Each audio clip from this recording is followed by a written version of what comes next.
দেখো প্রশ্নে কি বলেছে, 86টি লাইট বাল্ব 86 টাকায় কেনা হয়েছিল বা 86 রুপিসে কেনা হয়েছিল এবং 14টি লাইট বাল্ব পরিবহনের সময় ভেঙে গেছে। মানে 86টি লাইট বাল্ব কিনা হয়েছে, তার থেকে মানে কত টাকায় কিনা হয়েছে, 86 টাকায় কিনা হয়েছে। মানে সবগুলোর দাম হলো, মানে সবগুলোর দামই হলো 86 টাকা। ঠিক আছে, 86টির দাম 86 টাকা।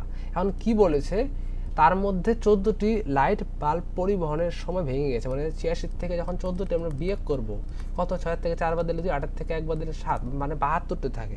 এবং 72টি কী করছে, পরে সেই বাকি যে লাইটগুলো রয়েছে সেগুলো 3.20 দরে বিক্রি করে, বা 3.20 রুপিসে বিক্রি করে।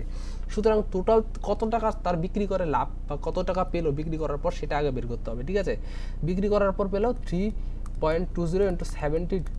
ঠিক আছে, আমরা যদি গুণ করি তাহলে কত হবে, আমরা গুণ করলে হবে 230.40 এটা পাবো। ঠিক আছে, 230.40 পাবো। এবং তারপরে কি বলছে, তারপরে বলেছে কি, তাহলে ব্যবসায় লাভ নির্ণয় করো।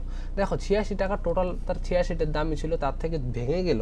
এখানে কি বলছে, লাভ কত টাকা হয়েছে, তার তো অবশ্যই লাভ হয়েছে, যেহেতু 3 টাকা 3.20 টাকায় প্রত্যেকটা বিক্রি করলে টোটাল কী, টোটাল লাভ পাবো হলো মোট যত টাকা বিক্রি করছি আমরা, বিয়োগ হলো কস্ট প্রাইস, মানে কস্ট যতগুলো মানে কেনার সময়টা যত টাকা লেগেছিলো সেটা যদি বিয়োগ করে দিই তত টাকায় আমাদের লাভ হবে। ঠিক আছে, তো 86 টাকা আমরা যদি বিয়োগ করে দিই তাহলে কত হবে, এখানে 0.4 আছে, 10 থেকে 6 বাদ দিলে 4, 18 এক কত হবে 9, 9 4 13, আর 2 থেকে 1 বাদ দিলে 144.40 টাকা।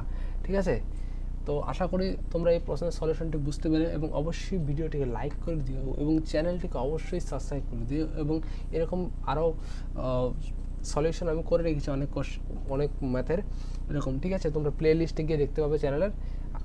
ওকে, thanks for watching the video.